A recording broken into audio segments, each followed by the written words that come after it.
ओम नमो भगवते वासुदेवाय। राधे राधे।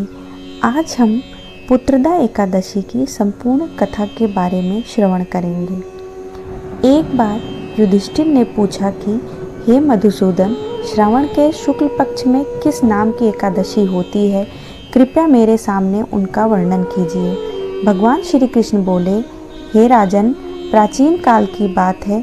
द्वापर युग के प्रारंभ का समय था।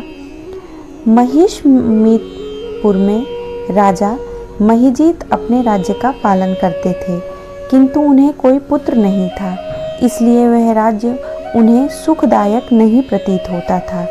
अपनी अवस्था को अधिक बढ़ता हुआ देख राजा को बड़ी चिंता हो रही थी।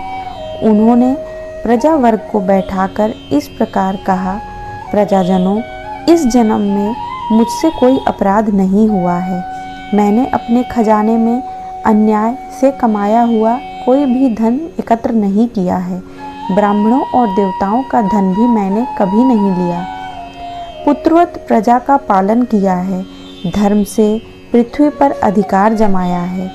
दुष्टों को, चाहे वह मेरे बंधु हो, मेरे पुत्र के समान ही क्यों ना हो, उन्हें दंड दिया है। शिष्ट पुरुष का सदा सम्मान किया है और किसी को द्वेष का पात्र नहीं समझा है। फिर क्या कारण है जो मेरे घर में आज तक पुत्र उत्पन्न नहीं हुआ? आप लोग इसका विचार करें। राजा के वचन सुनकर प्रजा और पुरोहितों के साथ ब्राह्मणों ने उनके हित का विचार करके गहन अध्ययन में प्रवेश किया। राजा का कल्याण चाहने वाले वे सभी लोग इधर उधर घूमकर ऋषि सेवित आश्रम की तलाश करने लगे। इतने में उन्हें मुनि श्रेष्ठ लोमस जी के दर्शन हुए। लोमस जी बहुत ही विद्वान और दीर्घायु और महात्मा हैं। उनका शरीर लोम से भरा हुआ है। वे ब्रह्मा जी की तरह तेजस्वी हैं। वे महामुनि तीनों कालों की बातों को जानते हैं। उन्हें देखकर सब लोगों को बड़ा हर्ष हुआ। लोगों को अपने निकट आए देख लोमस जी ने पूछा कि तुम सब लोग यहाँ किस लिए आए हो? अपने आने का कारण बताओ। तुम लोगों के जो हित की बात होगी वो मैं अवश्य करूँगा।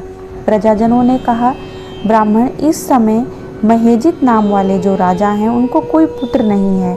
हम लोग उन्हीं की प्रजा हैं, जिनका उन्होंने पुत्र की तरह पालन पोषण किया है। उन्हें पुत्रहीन देख उनके दुख से दुखी हो हम तपस्या करने का दृढ़ निश्चय करके यहाँ आए हैं।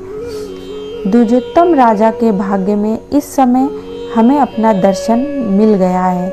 महापुरुषों के दर्शन से ही मनुष्य के सब कार्य सिद्ध हो जाते हैं। मुनि, अब हमें उस उपाय का उपदेश दीजिए जिससे राजा को पुत्र की प्राप्ति हो। उनकी बात सुनकर महर्षि लोमेश 2 घड़ी के लिए ध्यानमग्न हुए। तत्पश्चात राजा के प्राचीन जन्म के वृत्तांत को जानकर उन्होंने कहा कि प्रजाजनों सुनो, राजा महित पूर्व जन्म में मनुष्यों को चूसने वाला धनहीन वैश्य था। वह वैश्य गांव-गांव घूमकर व्यापार किया करता था। एक दिन ज्येष्ठ के शुक्ल पक्ष की 10वीं तिथि को जब दोपहर के सूर्य तप रहा था, तब वह किसी गांव की सीमा पे एक जलाशय पे पहुंचा। पानी से भरी हुई बावली देखकर वैश्य ने वहां जल पीने का विचार किया। इतने में वहां अपने बछड़े के साथ एक गाय भी आ गई।